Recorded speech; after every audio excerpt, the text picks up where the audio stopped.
প্রিয় শিক্ষার্থীরা, আশা করি সবাই ভালো আছো এবং বাসাতে নিরাপদে আছো। আজকে আমরা মানব জীবনের ধারাবাহিকতা এই অধ্যায়ের নতুন একটি টপিকস পড়তে যাচ্ছি। এই টপিক্সের শিরোনাম হচ্ছে যৌনবাহিত রোগসমূহ। ইংলিশে বলা হয় সেক্সুয়ালি ট্রান্সমিটেড ডিজিজ, সংক্ষেপে এটাকে আমরা বলি এসটিডি। খুবই গুরুত্বপূর্ণ এই রোগগুলো আমাদের সমাজে বা আমাদের চিকিৎসা ব্যবস্থায় অত্যন্ত প্রচলিত। এই রোগগুলো সম্পর্কে জানলে যেমন আমরা নিজেরা এগুলো থেকে নিরাপদ থাকতে পারবো এবং আমাদের আশেপাশের মানুষগুলোকেও আমরা সচেতন করতে পারবো। আশা করছি শুধু পরীক্ষার জন্য নয়, আমাদের জীবনের জন্যও এই বিষয়গুলো জানা অতীব জরুরি। সুতরাং কথা না বাড়িয়ে চলো আমরা এসটিডি বা সেক্সুয়ালি ট্রান্সমিটেড ডিজিজগুলো সম্পর্কে জেনে নিই এবং বাসাতে এই টপিকসগুলো তুমি অবশ্যই বইয়ের প্রতিটা লাইন পড়বে, রোগের লক্ষণ, কারণ, প্রতিকার এবং চিকিৎসা পদ্ধতি সম্পর্কে জানবে, যেগুলো আমি এই ক্লাসে আলোচনা করব। তাহলে চলো আমরা ক্লাস শুরু করি। সবাইকে আবারও স্বাগতম।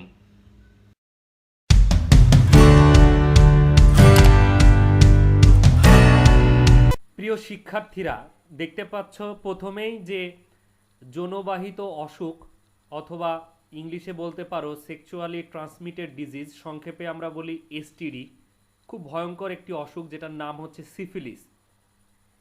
এটি একটি ব্যাকটেরিয়া দ্বারা আক্রান্ত অসুখ। ব্যাকটেরিয়াটার বৈজ্ঞানিক নাম হচ্ছে ট্রেপোনেমা প্যালিডাম। এটি এতটাই কঠিন একটি অসুখ যেটার কারণে মানুষ 6 মাস থেকে 1 বছরের মধ্যে মৃত্যুবরণ করতে পারে। এবং এই ব্যাকটেরিয়া দ্বারা যদি কোনো ব্যক্তি আক্রান্ত হয় তবে বলা হয়ে থাকে যে 20 দিনের মাথায় সেই রোগের বহিঃপ্রকাশ ঘটে। তুমি চিত্রে যেগুলো দেখতে পাচ্ছ, প্রথমটা হচ্ছে ব্যাকটেরিয়ার ছবিটা দেখছো এখানে, এবং এগুলো হচ্ছে রোগের লক্ষণটা তুমি দেখতে পাচ্ছ যে কিভাবে রোগটার বহিঃপ্রকাশ ঘটে। তুমি দেখতে পাচ্ছ যে অস্থি সন্ধিতে একটা ক্ষত তৈরি হচ্ছে, পচা দুর্গন্ধ ক্ষত তৈরি হয়, মুখের লালচে কালারের ইনফেকশন তৈরি হতে পারে। এবং তোমরা ঢাকা শহরে দেখবা যে অনেক ব্যক্তি ফুটপাতে ভিক্ষা করে, তাদের পিঠে এরকম ছোট ছোট ছোট ছোট গুটি, শক্ত গুটি আঁচিলের মতো এগুলো দেখা যায়। এবং ব্যাকটেরিয়াটা দেখো অনেকটা কক্কাস ব্যাকটেরিয়ার মতো বা স্পাইরেলাম টাইপেরও বলতে পারো, এইরকম প্যাঁচানো টাইপের স্পাইরেলাম টাইপের এই ব্যাকটেরিয়াগুলো দিয়ে এই রোগটা হয়। এই রোগটা মূলত সংক্রমিত হওয়ার জন্য দায়ী হচ্ছে অনিয়ন্ত্রিত যৌন জনন। এটা বলতে বোঝাচ্ছি যে পলিগ্যামি, যারা ধর্মীয় অনুশাসন মেনে চলে না এবং যৌন মিলনের সময় পর্যাপ্ত পরিমাণ নিরাপদ ব্যবস্থা গ্রহণ করে না, তাদের ক্ষেত্রে এই রোগটি প্রকাশ হয়ে থাকে বা রোগটা দ্বারা তারা আক্রান্ত হয়ে থাকে। এর 4টি পর্যায় আছে। প্রাথমিক পর্যায়, এটা 21 দিন পর কয়েকটি মাত্র ক্ষত দেখা দিবে, গোল ব্যথাহীন ক্ষত দেখা দিবে। এবং মাধ্যমিক পর্যায়ে দেখা যায় যে গায়ে অত্যন্ত মানে ক্ষুদ্র ক্ষুদ্র ফুসকুড়ি তৈরি হয়েছে, অমসৃণ লাল, লালচে বাদামি, জ্বর আসতে পারে, বিভিন্ন জায়গায় ফুলে উঠতে পারে, মাথা ব্যথা হতে পারে, পেশি ব্যথা হতে পারে, ক্লান্তি, ওজন কমে যাচ্ছে, এই ধরনের সিমটম মাধ্যমিক পর্যায়ে দেখা যাবে। সুপ্ত পর্যায়, এটাতে সাধারণত কোনো ক্ষত দেখা যায় না, এটা বছরের পর বছর কিন্তু কিছু ক্ষেত্রে সুপ্ত পর্যায় চলতে পারে। এবং পরবর্তী স্টেজটা হচ্ছে বিলম্বিত পর্যায় বা লেট পর্যায় বলে। 10 থেকে 20 বছর পর সাধারণত অনেক ক্ষেত্রে এই সিফিলিসের পূর্ণাঙ্গ রূপে এর আবির্ভাব ঘটে। কিন্তু মনে রাখতে হবে, কারো যদি বিলম্বিত দশায় এই রোগের বহিঃপ্রকাশ হয় তবে সেক্ষেত্রে ব্রেন, নার্ভাস সিস্টেম, চোখ, হৃৎপিণ্ড, রক্তকণিকা, যকৃত, অস্থিসন্ধি এগুলোর ক্ষতি সাধন করে এবং একটা মানুষ স্থায়ীভাবে পঙ্গুত্ব, অন্ধত্ব অথবা তুমি বলতে পারো যে তার মানে মানসিক যে ভারসাম্য এটা সে হারায় ফেলতে পারে। এত ভয়ঙ্কর এই অসুখটা। তাহলে এ থেকে বাঁচার উপায় হচ্ছে স্থায়ী সঙ্গীর সঙ্গে জীবনযাপন করা এবং ভিন্ন সঙ্গীর চিন্তা করা উচিত না, এবং অ্যাডিক্টেড মানুষের সঙ্গ ত্যাগ করা, অ্যালকোহল, মাদক এগুলো থেকে দূরে থাকা বাঞ্ছনীয়, কারণ এগুলো পান করা বা সেবন করা যৌন আচরণকে উস্কে দেয়। তখন অনেক সময় আমরা আমাদের ভালো লাইফ পার্টনারকে সিলেক্ট করতে নাও পারি। ট্রিটমেন্টও আছে এটার জন্য। বেনজাথিন জাতীয় কিছু ঔষধ দিলে এই রোগটা ঠিক হয়ে যায়, কিন্তু টিস্যুর যে ক্ষতি, ব্রেনের যে ক্ষতি, হৃৎপিণ্ডের যে ক্ষতি, এই ক্ষতি কিন্তু মেরামত করা যাবে না। সুতরাং ধর্মীয় অনুশাসন মেনে চলা এই রোগ থেকে মুক্তির একটি গুরুত্বপূর্ণ উপায়। আসো আমরা এখন পরবর্তী যৌনবাহিত রোগ সম্পর্কে জেনে নিই। যেটা প্রিয় শিক্ষার্থীরা দেখতে পাচ্ছ, এখন আমরা যে রোগটা নিয়ে আলোচনা করব এই রোগটার নাম হচ্ছে গনোরিয়া। সেক্সুয়ালি ট্রান্সমিটেড ডিজিজ বা যৌনবাহিত রোগের মধ্যে সবথেকে বিস্তৃত রোগই হচ্ছে এই গনোরিয়া। এবং আমাদের মতো দেশে যেখানে প্রচুর ধর্মীয় অনুশাসন মেনে চলা হয় বলে আমরা বিশ্বাস করি, এই রকম দেশেও এই রোগের প্রাদুর্ভাব অনেক বেশি এবং এই রোগের ক্ষতির সম্ভাবনা স্ত্রী এবং পুরুষের উভয়ের ক্ষেত্রে সমান, কিন্তু মেয়েদের ক্ষেত্রে তুলনা করলে ঝুঁকিটা আরও বেশি। বর্ণান্ধতা হয়ে যেতে পারে, বন্ধ্যাকরণ হয়ে যেতে পারে, খুব ডেঞ্জারাস ব্যাপার। আর অন্যান্য অঙ্গগুলোর ক্ষতি তো আছেই, আমরা ডিটেলটা বলবো। এটাও কিন্তু একটা পরজীবী ঘটিত রোগ, ব্যাকটেরিয়া ঘটিত রোগ। দেখতে পাচ্ছ নিয়েসেরিয়া গনোরিয়া, এই পরজীবী দ্বারা এই রোগটা সংক্রমিত হয়। গোলাকার কিছুটা ব্যাকটেরিয়ার একটা ছবি এখানে দেখানো হচ্ছে এবং ছবিগুলো দেখো, চোখে একটা সংক্রমণের লক্ষণ দেখা দিচ্ছে। একইভাবে দেখো শ্বাসনালীর ভিতরের দিকে এই ঘাগুলো দেখা দিচ্ছে, ভয়ঙ্কর ঘা।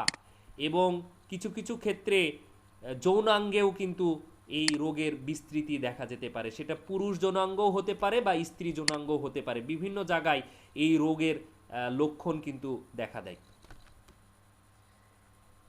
এটার সবথেকে বড় সমস্যা হচ্ছে মুখ, গলা, চোখ, পায়ুর মিউকাস ঝিল্লি এই ব্যাকটেরিয়াটা সংক্রমণ করে প্রথম দিকে, এবং খুব শুরুর দিকে তেমন কোনো লক্ষণ কিন্তু প্রকাশিত হয় না।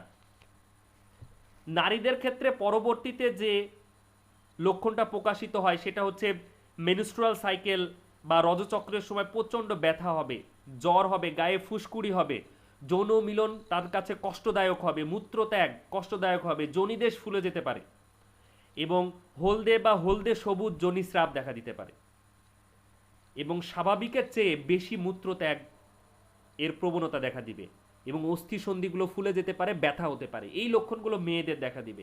এবং পুরুষের ক্ষেত্রে অবশ্যই প্রস্রাবের জ্বালা পোড়া হবে, কিন্তু সবথেকে ডেঞ্জারাস বিষয় হচ্ছে প্রস্রাবের সময় প্রস্রাবের রাস্তা দিয়ে পুজ বা দুর্গন্ধযুক্ত পদার্থ বের হবে। মূত্রত্যাগের ইচ্ছা হলেও শুক্রাশয়ে ব্যথা দেখা দিবে, অন্ডথলিতে ব্যথা দেখা দিবে। এসব লক্ষণগুলো শুধু সকালে হালকা অনুভূত হতে পারে, অনেকের ক্ষেত্রে বুঝতেও না পারে, বা দিনের যে কোনো ভাগেও এই লক্ষণগুলো দেখা দিতে পারে। এর সাথে পায়ুপথে চুলকানি, ক্ষত, রক্তপাত এই জাতীয় সংক্রমণগুলো দেখাই দেয়। আর কারো যদি গলবিল, এই যে এই ছবিটা তুমি দেখতে পাচ্ছ, গলবিলের ভিতর যদি সংক্রমিত হলে তার গলা, এই যে স্বরভঙ্গ বা গলা ভাঙা যেটা বলি, সেই ধরনের ব্যাপারটা তার সবসময় থেকেই যাবে। এক্ষেত্রে অবশ্যই বলে রাখা জরুরি, বিশ্বস্ত যৌনসঙ্গী নির্বাচন করতে হবে, মাস্ট। একই কথা, ধর্মীয় অনুশাসন মেনে চলতে হবে এবং ডাক্তারের পরামর্শ অনুযায়ী, প্রেসক্রিপশন অনুযায়ী ওষুধ খেতে হবে। এবং সুস্থ হতে চাইলে দম্পতি দুইজনকেই ডাক্তারের কাছে যেতে হবে এবং দুইজনকে সমান তালে ট্রিটমেন্ট নিতে হবে। একজন সুস্থ হলো, আরেকজনের দেহে ব্যাকটেরিয়াটা থাকলো, তাহলে আবার তার অপোজিট সেক্স পার্টনার আক্রান্ত হবে। এই রোগ ভালো হবে না। ভবিষ্যৎ বংশধরকে নিরাপদ রাখার জন্য এই চিকিৎসা অত্যন্ত জরুরি এবং চিকিৎসা কিছুটা ব্যয়বহুল হলেও দীর্ঘ সময় ধরে চিকিৎসা নিলে সুস্থ হওয়ার সম্ভাবনা থাকে, কিন্তু অঙ্গগুলোর যে বিকলাঙ্গতা হয়, নষ্ট হয়ে যায়, সেই সমস্যাটা সেরে ওঠার সম্ভাবনা খুবই কম থাকে। এই জন্য খুব শুরুর দিকে ট্রিটমেন্ট নিলে ভালো হওয়ার সম্ভাবনা থাকে কিছুটা। তাহলে আসো আমরা পরবর্তী রোগটা নিয়ে পড়ি। ডিটেলটা এখন তুমি পড়ে ফেলতে পারবা। আমরা এখন তৃতীয় এবং শেষ রোগটা নিয়ে পড়ছি, সিলেবাসের অন্তর্ভুক্ত রোগটা নিয়ে। আমরা সর্বশেষ রোগটা নিয়ে পড়ছি। ক্লাস 8 থেকেই তোমরা সিলেবাসে এই রোগটা সম্পর্কে ধারণা পেয়েছো। এই রোগটার নাম হচ্ছে এইডস। এবং ভাইরাসটার নাম হচ্ছে এইচআইভি। এটি ভাইরাস দিয়ে বা ভাইরাস নামক একটি পরজীবী দ্বারা সংক্রমিত একটি রোগ। নানা কারণে এটা ছড়ায়, তোমরা টিভি বা মিডিয়ার কল্যাণে এটা সম্পর্কে খুব ভালোই জানো। অসামাজিক বা অস্বাভাবিক যৌন আচরণ একটি অন্যতম কারণ। তাছাড়াও সংক্রমিত সিরিঞ্জ যারা হচ্ছে ওই যে ড্রাগ নেয় তাদের ক্ষেত্রে এটা খুব সম্ভাবনা থাকে। সংক্রমিত রক্ত যদি গ্রহণ করো, তাড়াহুড়ো করে রক্ত নিয়ে নিলে, রক্ত টেস্ট না করে। এবং সেলুনেও হতে পারে, ব্লেড খুর থেকে ওটা হতে পারে, দন্ত চিকিৎসালয় থেকে হতে পারে, শৈল চিকিৎসার মাধ্যমেও কিন্তু এটা হতে পারে। খুব সাবধানে থাকতে হবে এই জন্য। বা যেসব জায়গায় আমরা ট্রিটমেন্ট নিব তাদের ওই হাইজেনিক কন্ডিশন তারা তৈরি করছে কিনা এটা নিশ্চিত হওয়া প্রয়োজন। এই এইডস একটি মহামারী কিছু কিছু দেশের ক্ষেত্রে, আফ্রিকান অনেক কান্ট্রির ক্ষেত্রে এই রোগটা কিন্তু একটা মহামারী হিসেবে দেখা দিয়েছে। খুবই ডেঞ্জারাস। দেখো কি ভয়ঙ্কর মানুষের অবস্থা হয়। তৃতীয় এবং দ্বিতীয় ছবিটা খেয়াল করো। আর প্রথম ছবিটা হচ্ছে ভাইরাসটার ছবি। তুমি ভাইরাসটার গঠন সম্পর্কে বোটানি তৃতীয় অধ্যায় ডিটেল পড়েছো। আরএনএ একটি ভাইরাস, ক্যাপসিডের একটা আবরণ আছে, তাই না? এই গ্লাইকোপ্রোটিনের অংশ, এইগুলো ফুলের মতো যেগুলো দেখছো, এত সুন্দর গঠন, কিন্তু এটা ভাইরাস। ফুলের মতো দেখিয়েছে এখানে গ্লাইকোপ্রোটিন 120, গ্লাইকোপ্রোটিন 41 দিয়ে এই যে বাইরেকার লেয়ারটা তৈরি। রিভার্স ট্রান্সক্রিপ্টেজ নামক একটি এনজাইম থাকে। এই কারণে আরএনএ ভাইরাস হওয়া সত্ত্বেও এরা হোমোসেপিয়েন্সকে বা মানুষকে বা স্তন্যপায়ী প্রাণীকে আক্রমণ করতে পারে। এই রোগের লক্ষণ অত্যন্ত ধীরে ধীরে প্রকাশিত হয় এবং একটা মানুষ তার রোগ প্রতিরোধ ক্ষমতা সম্পূর্ণরূপে হারিয়ে ফেলে, কারণ শ্বেত রক্তকণিকাগুলো ধ্বংসপ্রাপ্ত হয়। দীর্ঘদিন জ্বর থাকবে, অপ্রত্যাশিত জ্বর, গ্রন্থি ফুলে যাবে, ওজন কমবে, শরীর শুকিয়ে যাবে, পেটে ব্যথা হবে, খাবারে অনীহা দেখা দিবে, ফুসফুসে সংক্রমণ ঘটবে, পানি জমতে পারে, কফ জমতে পারে, অস্থিসন্ধি, লিগামেন্ট, টেন্ডন এইগুলো ব্যথা হবে, জ্বালাপোড়া করবে শরীরে, শ্বাসকষ্ট দেখা দিবে এবং জিহ্বার উপর একটা সাদা স্তর জমবে এবং অস্থিসন্ধিতে প্রচণ্ড ব্যথা হবে। সার্বক্ষণিক মাথা ধরা থাকতে পারে, দৃষ্টিশক্তি বিশেষ করে কর্নিয়াটা সাদা ফ্যাকাশে হয়ে যাবে, চোখটোক দৃষ্টিশক্তি একবারে কমে যাবে এবং সংক্রমণের শেষ পর্যায়ে মৃত্যুর আগে রোগীর অন্যান্য রোগগুলো সে ধারণ করবে, অন্যান্য রোগ দ্বারা সংক্রমিত হবে, যেমন হতে পারে যক্ষা, নিউমোনিয়া, ডায়রিয়া বা ব্লাইন্ডনেস, অন্ধত্ব রোগ তার দেখা দিবে। এই রোগের ক্ষেত্রে প্যাপিলোমা ভাইরাস আক্রমণ হওয়ারও সম্ভাবনা থাকে, টিউমার হতে পারে জরায়ুতে, অর্থাৎ রোগ প্রতিরোধ ক্ষমতা যেহেতু নষ্ট হয়ে যায় তার শরীরে সমস্ত রোগই বাসা বাঁধবে। এটা হচ্ছে এই রোগের একটা লক্ষণ। আবারও বলছি, নিরাপদ যৌন সঙ্গম, ধর্মীয় এবং সামাজিক বিধিনিষেধ মেনে চলা, সচেতন থাকা, সেলুনে গেলে সচেতন থাকতে হবে, হসপিটালে ট্রিটমেন্ট নিলে যতটুকু সচেতন থাকা সম্ভব, আমাদের মতো দেশে খুবই কঠিন, বিশ্বাসের জায়গাগুলো নষ্ট হয়ে গেছে, তারপরও চেষ্টা করতে হবে। কোনোভাবেই একই সিরিঞ্জ বারবার ব্যবহার করা যাবে না, অন্যের সিরিঞ্জ ব্যবহার করা যাবে না ট্রিটমেন্টের ক্ষেত্রে, আর অন্যান্য ড্রাগের ক্ষেত্রে তো নাই অবশ্যই, এবং এগুলো থেকে দূরে থাকতে হবে।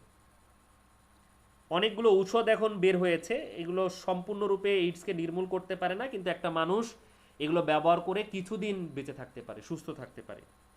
যেমন তোমাকে একটা ওষুধের নাম বলতে পারি, নন নিউক্লিওসাইড রিভার্স ট্রান্সক্রিপ্টেজ ইনহ্যাবিটরস, NNRTI ওষুধটা বলা হয়। এটা দেখলে, এই ওষুধটা খেলে ওই কিছুটা হয়তো বা সে সুস্থ বোধ করবে, কিছুদিন হয়তো বা ভালো থাকবে। আরও এরকম অনেকগুলো ঔষধ আছে যেগুলো বাজারে প্রচলিত, এক্সপেন্সিভ। ওয়ার্ল্ড হেলথ অর্গানাইজেশন কর্তৃক এই ওষুধগুলো সরবরাহ করা হয়। এই ওষুধগুলো খেলে হয়তো বা রোগ প্রতিরোধ ক্ষমতা কিছুটা বুস্ট আপ হয় এবং কিছুদিন সে ভালো থাকতে পারবে। 2000 সাল পর্যন্ত চিন্তা করো, এই এইচআইভি রোগে আক্রান্ত মানুষের সংখ্যা ছিল প্রায় 3,60,00,000। এটা 2020 সাল, সেটা প্রায় ডাবল হয়ে গেছে এখন। এত পরিমাণ লোক আক্রান্ত। এর মধ্যে আফ্রিকাতে প্রায় 30 লক্ষ এর বেশি লোক কিন্তু অলরেডি মারা গেছে। চিন্তা করো, সেখানে কিন্তু এটা একটা মহামারী দেখা দিয়েছে। এবং এইডসের পূর্ণরূপ হচ্ছে অ্যাকোয়ার্ড ইমিউনোডেফিসিয়েন্সি সিনড্রোম, আর ভাইরাসটাকে বলি হিউম্যান ইমিউনোডেফিসিয়েন্সি ভাইরাস। তার মানে আমাদের ডিফেন্সের মেকানিজম, ইমিউনিটি সিস্টেম এটাকে একবারেই নষ্ট করে দেয় এবং আমাদের মৃত্যুর দিকে ঠেলে দেয়। আমরা সবাই ধর্মীয় অনুশাসন, সামাজিক বন্ধন, পারস্পরিক বিশ্বস্ততা এগুলো ধরে রাখব এবং এই সকল ভয়ঙ্কর রোগ থেকে মুক্ত থাকব এবং নিজ নিজ ধর্মের প্রতি আনুগত্য এবং নিজ নিজ ধর্মের যে অনুশাসন আছে সেটা মেনে চলবো, তাহলেই এই রোগ থেকে আমরা মুক্তি পাব। আশা করি এই 3টি ডিজিজ সম্পর্কে তুমি পরীক্ষার জন্য প্রস্তুতি নেবার পাশাপাশি নিজের জীবনে যাতে এইগুলো থেকে আমরা বেঁচে থাকতে পারি সেজন্য এই জ্ঞানগুলো ধারণ করবা এবং তোমার আশেপাশের মানুষের সাথে শেয়ার করবা। তাহলে আজকে এই পর্যন্ত। আমরা এই অধ্যায়ের বাকি যে ছোটোখাটো টপিকসগুলো আছে সেগুলো নিয়ে আরেকটি ক্লাস করব। সেই ক্লাসে তোমাদের সাথে আবার কথা হবে। এই শুভকামনা ব্যক্ত রেখে আজকে এখানেই শেষ করছি। সবাইকে ধন্যবাদ।